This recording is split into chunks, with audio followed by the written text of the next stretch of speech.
নমস্কার বন্ধুরা, আমি সঙ্গমিত্রা। আমার এই নিরামিষ সহজ রান্না চ্যানেলে আপনাদের সবাইকে স্বাগত।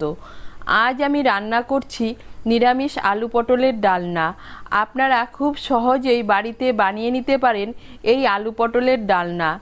আপনাদের যদি এই রেসিপিটি ভালো লাগে তাহলে লাইক এবং শেয়ার করবেন, আর রেসিপিটি কেমন হয়েছে কমেন্ট করে জানাবেন। আরও নতুন নতুন রেসিপি পাওয়ার জন্য চ্যানেলটিকে অবশ্যই সাবস্ক্রাইব করবেন। ধন্যবাদ। প্রথমে একটা মশলার পেস্ট তৈরি করে নেব। তার জন্য নিয়েছি 4টে পাকা কাঁচা লঙ্কা, একটা বড় সাইজের টমেটোর হাফ, 2 ছোট চামচ গোটা জিরে, 1 ছোট চামচ গোটা ধনে আর 2 টুকরো ছোট আদা। এগুলো দিয়ে আমি আগে পেস্ট বানিয়ে নেব।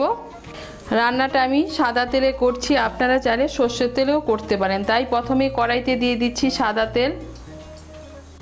তেলটা গরম হয়ে গিয়েছে, এর মধ্যে আলুগুলো ভেজে নিচ্ছি।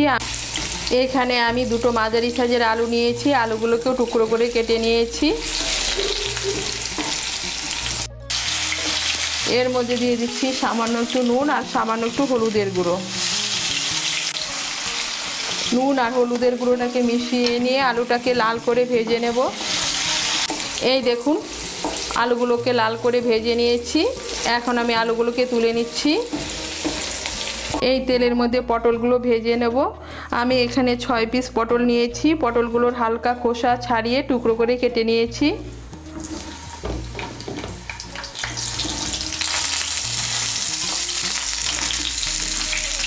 এর মধ্যেও আমি দিয়ে দেবো সামান্য একটু নুন আর সামান্য একটু হলুদের গুঁড়ো।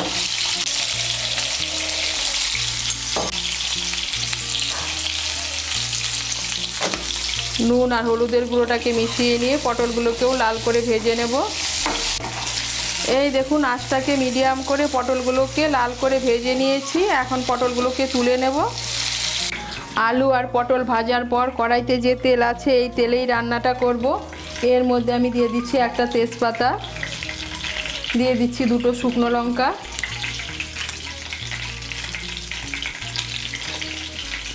দিয়ে দিচ্ছি গোটা গরম মশলা। গোটা গরম মশলার মধ্যে নিয়েছি 3টে এলাচ, 2টো লবঙ্গ আর 1 টুকরো দারচিনি।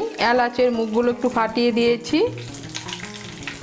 দিয়ে দিচ্ছি হাফ ছোট চামচ গোটা জিরে। ফোড়নটা দিয়ে একটু নাড়াচাড়া করে নিয়ে এর মধ্যে দিয়ে দেব বাটা মশলা।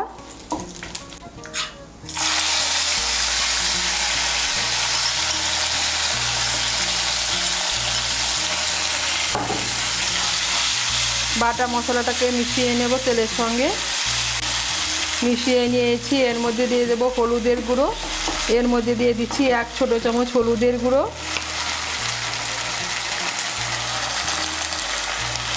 দিয়ে দিচ্ছি স্বাদ মতো নুন।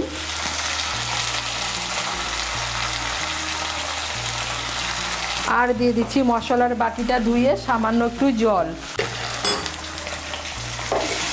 হলুদের গুঁড়ো আর নুনটাকে মিশিয়ে নিয়ে মশলাটাকে ভালো করে কষিয়ে নেব। এই দেখুন, মশলাটাকে ভালো করে কষিয়ে নিয়েছি। মশলার থেকে তেল ছেড়ে দিয়েছে, তার মানে মশলাটা ভালো করে কষানো হয়ে গিয়েছে। মশলা যত ভালো করে কষানো হবে রান্নার স্বাদ কিন্তু তত ভালো হবে। এখন আমি এর মধ্যে দিয়ে দেবো ভেজে রাখা আলু আর পটল। আলু আর পটলটাকে মশলার সঙ্গে ভালো করে মিশিয়ে নেব। মিশিয়ে নিয়ে আলু আর পটলটাকে মশলার সঙ্গে একটু কষিয়ে নেব। এই দেখুন, আলু আর পটলটাকেও মশলার সঙ্গে একটু ভালো করে কষিয়ে নিয়েছি। এখন এর মধ্যে দিয়ে দেবো জল। আপনারা যেরকম ঝোল খাবেন সেই অনুযায়ী জল দেবেন। আমি এর মধ্যে 2 কাপ আর হাফ কাপ গরম জল দিচ্ছি। আমি মশলার বাটিটা ধুয়ে এর মধ্যে জলটা দিচ্ছি। জলটাকে ভালো করে মিশিয়ে নেব। মিশিয়ে নিয়ে আঁচটাকে মিডিয়াম করে 10 থেকে 12 মিনিটের জন্য ঢেকে দেব, আলু আর পটলটা সেদ্ধ হওয়ার জন্য।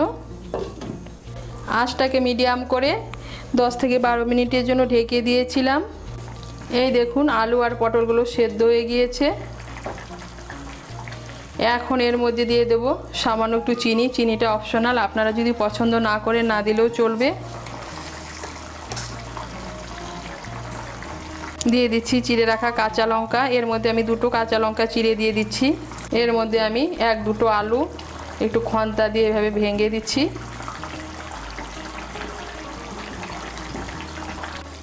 এখন আঁচটাকে বাড়িয়ে আরও 1-2 মিনিট রান্না করে নেব। আঁচটাকে বাড়িয়ে আরও 1-2 মিনিট রান্না করে নিয়েছি। এখন এর মধ্যে দিয়ে দেবো গরম মশলার গুঁড়ো। এর মধ্যে দিয়ে দিচ্ছি 1/2 ছোটো চামচ গরম মশলার গুঁড়ো, আর দিয়ে দিচ্ছি 1/2 চামচ ঘি।